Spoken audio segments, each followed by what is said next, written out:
మీ business ఏదైనా మీ ఊర్లో promotion చేయాలంటే అది సుమన్ టీవీతోనే సాధ్యం. ఇప్పుడే సంప్రదించండి.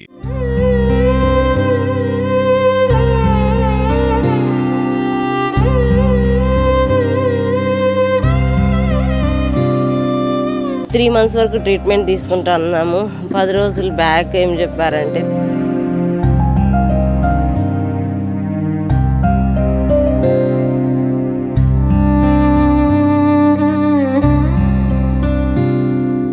సిటీ స్కాన్ తీస్తానే మళ్ళీ ఈ అబ్బాయికి రిలాప్స్ అయిపోయింది, ఈ అబ్బాయి బ్రతకడు, తీసుకెళ్ళిపోండి అన్నారు.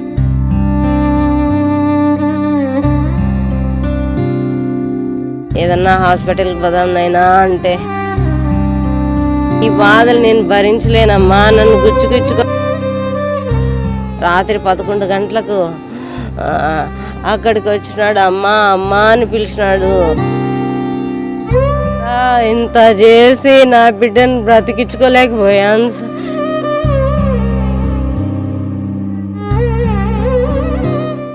తిరుపతిలో క్యాన్సర్తో బాధపడుతున్నటువంటి కౌశిక్ ఇవాళ చనిపోయాడు. ఆయనకి ట్రీట్మెంట్ ఇస్తూనే ఆరోగ్యం క్షీణించడంతో నిన్న రాత్రి సమయంలో బెంగళూరులో చనిపోయినటువంటి పరిస్థితి. అంటే ఎన్టీఆర్ అంటే చాలా అభిమానం పెంచుకున్నాడు. ఎన్టీఆర్ని చూడాలి, ఆఖరిగా దేవరా సినిమా చూసి చనిపోవాలని ఒక ఆలోచనతో ఆయన ఎంతో ఇష్టపడినటువంటి కౌశిక్ ఆఖరికి ప్రాణాలు విడిచారు.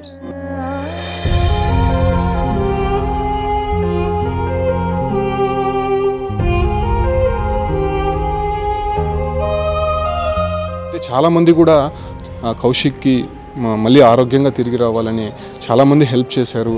అటు సోషల్ మీడియాలో కూడా కౌశిక్కి మళ్ళీ ఆరోగ్యంగా రావాలని చెప్పి కూడా పూజలు చేశారు. సో అటువంటి కౌశిక్ మళ్ళీ లేడు అనేటువంటి వార్త ఆ కుటుంబంలో జీర్ణించుకోలేకుండా పోతున్నారు. అంటే మొదటి నుంచి కూడా తల్లిదండ్రులు చాలా వరకు కూడా కౌశిక్ మళ్ళీ తిరిగి వస్తాడని చాలా ఆశతో ఉన్నారు. అయితే ఆయన ఆరోగ్యం కొంత క్షీణించడంతో ప్రస్తుతం చనిపోయినటువంటి పరిస్థితి మనం చూడవచ్చు. కౌశిక్ పార్థివ దేహానికి అక్కడ కుటుంబ సభ్యులు కావచ్చు, బంధువులు అందరూ కూడా నివాళులు అర్పిస్తున్నటువంటి దృశ్యాలు మనం చూస్తూ ఉన్నాము.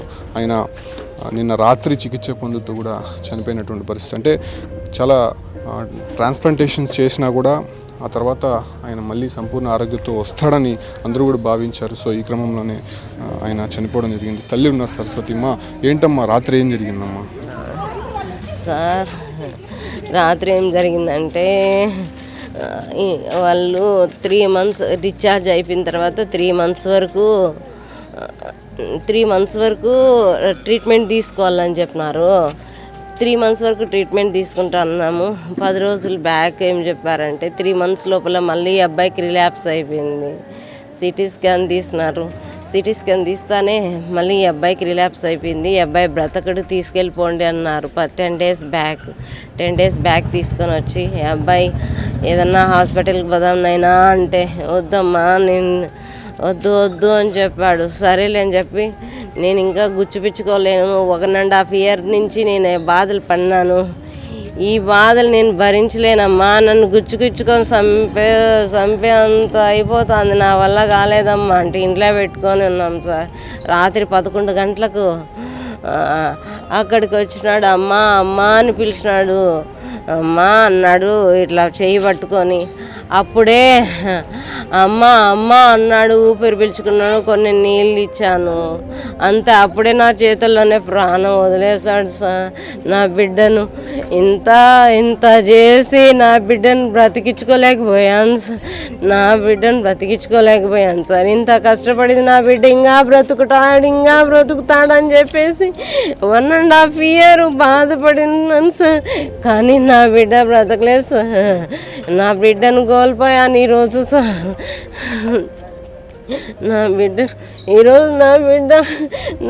ఆడున్నాడు సార్. నా బిడ్డను కోల్పోయాను. ఆరోగ్యంగా రావాలని చెప్పి చాలా మంది హెల్ప్ చేశారమ్మా, వాళ్ళకి ఏం చెప్తావమ్మా? సార్ నా బిడ్డను కోల్పోయాను సార్. ఈరోజు నా బిడ్డను చూస్తుంటే నా వల్ల కాలేదు.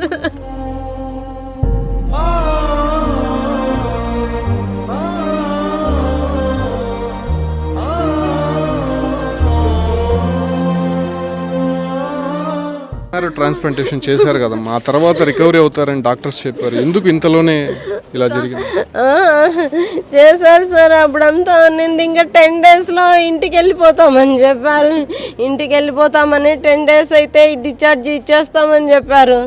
కానీ 3 months లోపలే మళ్ళీ రిలాప్స్ అయిపోయింది. దానికంతటికి కాల్లో రాడ్ ఉంది. ఆ రాడ్ ఇన్ఫెక్షన్ వల్ల మొత్తం క్యాన్సర్ స్ప్రెడ్ అయిపోతుంది సార్. ఎన్నిసార్లు చేసిన అబ్బాయికి బెంగళూరులో ఉన్నప్పుడు అలాగే జరిగింది, ఇప్పుడు అలాగే రిలాప్స్ అయిపోయింది. ఇంకా మేమేం చేయలేమమ్మా అని చెప్పారు సార్. నా బిడ్డను చూడండి. హెల్ప్ చేసిన వాళ్ళకి ఏం చెప్తామా? చాలా మంది కూడా కౌశిక్ ఆరోగ్యంగా తిరిగి రావాలని కోరుకున్నారు. వాళ్ళకంతా ఏం చెప్తాం? వాళ్ళందరికీ థ్యాంక్స్ అని చెప్తాం సార్. ఇంక కృతజ్ఞతలు. వాళ్ళు కోరుకున్నట్టే నేను కోరుకున్నాను. నా బిడ్డ ఇంకా తిరిగి వస్తాడని. లాస్ట్కి ఇలా అయిపోయినాడు సార్. ఇంకేం చేయాలి నేనేం చేసేది? నా బిడ్డని ఈరోజు కోల్పోతున్నాను. 1.5 years కష్టపడి నా బిడ్డ కానీ ఎన్ని బాధలు భరించాడంటే అన్ని బాధలు భరించాడు. ఐసీయూలో ఉన్నాడు. ఈ మొత్తం సెలిన్లు సూదులు అన్నీ పెట్టించుకోమ్మా, నేను ఇంకా బ్రతుకుతాను అన్నాడు. కానీ లాస్ట్కి ఇలా అయిపోయినాడు సార్. 1.5 years జర్నీ చేసి ఈరోజు ఇలా అయిపోయినాడు సార్. తండ్రి ఉన్నాడు సార్. మీ తోటి ఎంప్లాయీస్ కూడా హెల్ప్ చేశారు. టీటీడీ నుంచి కూడా చాలా వరకు సహాయం అందింది. ఆఖరికి మీ అబ్బాయిని బతికించుకోలేకపోయారు. ఏంటి సార్, ఆ ట్రీట్మెంట్ సరిగ్గా జరిగిందంటారా? అసలు ప్రాసెస్ ఎట్లా ఉన్నది? మాకు అందరూ డబ్బులు ఇచ్చారు. చాలామంది ఎంప్లాయీస్ మాకు హెల్ప్ చేసినారు. ఎంప్లాయీస్ కాకుండా వేరే వాళ్ళు కూడా హెల్ప్ చేసినారు. మాకు టీటీడీ ఈఓ గారు కూడా 40 లక్షలు శాంక్షన్ చేసినారు. గవర్నమెంట్ నుంచి 11 లక్షలు వచ్చింది. జూనియర్ ఎన్టీఆర్ కూడా 7 లక్షలు ఇచ్చి మాకు హెల్ప్ చేసి అందరూ హెల్ప్ చేసినారు. కానీ మా అబ్బాయి బతికించుకోలేకపోయినాం సార్. ఈ పొద్దుకి చనిపోయినాడు సార్. మీ ఫ్యామిలీ అంతా కూడా బోన్ మ్యారో ట్రాన్స్ప్లాంటేషన్ చెక్ చేశారు. సో ఫైనల్గా మీ దగ్గర నుంచి అతనికి అప్పుడు నమ్మకంగా డాక్టర్స్ చెప్పారు కదా? 100% చెప్పినారు సార్. 100% చెప్పారు. మేము కూడా చాలా హ్యాపీ అయిపోయాము. వాళ్ళు కూడా ఫంక్షన్ పెట్టుకొని ఇది సక్సెస్ అయింది అని చెప్పేసి కేకులు పంచుకున్నారు. అన్నీ ఓకే అయింది. మరుసటి రోజు 1 hour ఫీవర్ వచ్చిందంట. నేను డ్యూటీలో ఉన్నాను. ఫీవర్ వస్తానే మరుసటి రోజు పొద్దున్నే హాస్పిటల్కి పోయినారు. రాత్రి జ్వరం వస్తాను డోలో 650 ట్యాబ్లెట్ ఏదో ఇచ్చినారు వాళ్ళు ఫోన్లో చెప్తే. జ్వరం తగ్గింది. సరే పోయినారు, సిటీ స్కాన్ తీసినారు. మరుసటి రోజు రమ్మన్నారు. మరుసటి రోజు పోతే 40% బ్లాస్ట్ అయింది. ఇంకా మీరు ఏ హాస్పిటల్కి పోయినా, అమెరికాకి ఎత్తపోయినా బాగా చేయలేరు. మీరు ఇంటికి తీసుకొని ఆ అబ్బాయి ఏం తినాలో ఏం చేయాలో అన్నీ చేయించండి, ఇంటికి తీసుకొని వెళ్ళిపోండి అని చెప్పేసినాం. మేము ఇంటికి తీసుకొని వచ్చాము. మా ఊరికి పోయినాము. అటు నుంచి ఇటుకు వచ్చినాము. వేరే వాళ్ళు కర్ణాటక శివమొగ్గలో ఆయుర్వేదం మందు వాడుతుంటే ఆయుర్వేదం మందు తెచ్చి రెడీ చేసి వాడినాము. ఆ మందు బాగా పనిచేసింది. 100% చేసింది. ఇతనికి 25 రోజులు ఫీవర్ అనేది రాలా ఆ మెడిసిన్తో. కానీ ఈ మెడిసిన్ పనిచేసింది. కానీ లాభం లేకుండా పోయింది.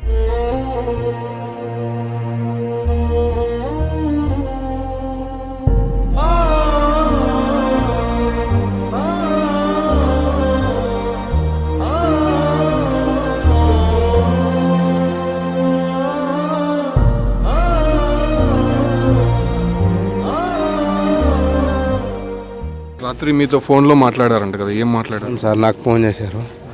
నేను డ్యూటీలో విజయవాడలో ఉన్నాను.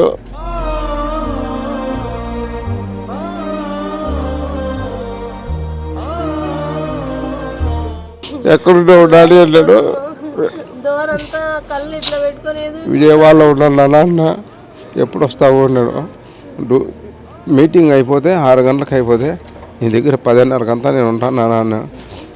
సరే సరే నువ్వు రా తొందరగా కాలేడు, ఫోన్ పెట్టేసాను. నేను మీటింగ్ అయిపోతాను బయలుదేరి వచ్చాను. వస్తే కావలి దగ్గరికి వచ్చింది. నాకు ఎప్పుడు నిద్ర రాదు. నాకు రాత్రి నిద్ర వచ్చింది, పడుకున్నా 5 నిమిషాలు, మళ్ళీ లేచి 2 కిలోమీటర్లు వస్తేనే మా కొడుకు చిన్నోడు ఫోన్ చేశాడు. డాడీ అన్న చనిపోయినాడు అని ఫోన్ చేశాను. అది జరిగింది. చాలా చాలా మంది హెల్ప్ చేశారు కదా సార్, వాళ్ళకి ఏం చెప్తారు? అందరికీ కృతజ్ఞతలు చెప్తున్నాను సార్. చేతులు ఎత్తి జోడించి నమస్కారం చేస్తున్నాను పేరు పేరున అందరికీ. నాకు ఎవరెవరు హెల్ప్ చేసినారో వాళ్ళందరికీ వాళ్ళకి పాదాభివందనం చేస్తున్నాను. కానీ నా బిడ్డ బతకలేకపోయినాడు సార్, బతికించుకోలేకపోయినాం. మీరు చేయాల్సిన పనులు తల్లిదండ్రులుగా మీరు నిర్వర్తించారు, బట్ ఆయన చనిపోవడం జరిగింది. తల్లిదండ్రుల బాధ మనం చూడొచ్చు. చాలా వరకు కూడా వాళ్ళు బతికించుకోవాలనే ఒక సంకల్పంతో దాదాపు 2 సంవత్సరాల నుంచి కూడా ప్రయత్నించారు. చాలామంది హెల్ప్ చేశారు. అంటే వాళ్ళకు ఉన్నటువంటి స్తోమతకి మించి ట్రీట్మెంట్ ఇప్పించారు. అయినప్పటికీ ఫైనల్గా కౌశిక్ నిన్న రాత్రి చనిపోవడం జరిగింది. అంటే బోన్ మ్యారో ట్రాన్స్ప్లాంటేషన్ చేసినప్పటికీ కూడా అతను ట్రీట్మెంట్కి మొదట సహకరించిన, ఆ తర్వాత కొంత ఇబ్బందులు ఎదుర్కొన్న పరిస్థితుల్లో ట్రీట్మెంట్ కొంత ఫైనల్ స్టేజ్లోనే ఇటువంటి ఇష్యూ జరిగింది. 10 డేస్లో కంప్లీట్గా పూర్తవుతుందనగా ఇలా కౌశిక్ చనిపోవడం పట్ల అటు కుటుంబ సభ్యులు కావచ్చు, తన స్నేహితులు అందరూ కూడా బాధపడుతున్నటువంటి దృశ్యాలు చూస్తున్నాం. అంటే అనేక సందర్భాల్లో కూడా మనం చూసాం, అటు చాలామంది కూడా హెల్ప్ చేశారు.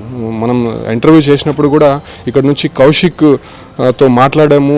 హాస్పిటల్లో ఉన్నటువంటి కౌశిక్ చాలా యాక్టివ్గా మాట్లాడినటువంటి పరిస్థితి. సో అప్పుడే అతను కూడా నేను ఖచ్చితంగా ఆరోగ్యంగా తిరిగి వస్తాను, మళ్ళీ ఇంటర్వ్యూ చేద్దామని చెప్పి కూడా అతను అప్పుడు చెప్పడం జరిగింది. సో ఫైనల్గా దాదాపు 6 మంత్స్ ట్రీట్మెంట్ తర్వాత మళ్ళీ కంటిన్యూస్ ట్రీట్మెంట్లో కొంత అక్కడ ఫెయిల్యూర్ అవడంతో ఫైనల్గా అతను చనిపోవడం జరిగింది. ప్రస్తుతం ఎన్టీఆర్ అభిమానులతో పాటు ఎన్టీఆర్ కూడా ఆయనతో వీడియో కాల్లో మాట్లాడినటువంటి దృశ్యాలు. అంటే ఎన్టీఆర్ అంటే పిచ్చి ప్రేమ అతనికి. సో ఫైనల్గా అతను దేవరా సినిమా అయితే చూశాడు.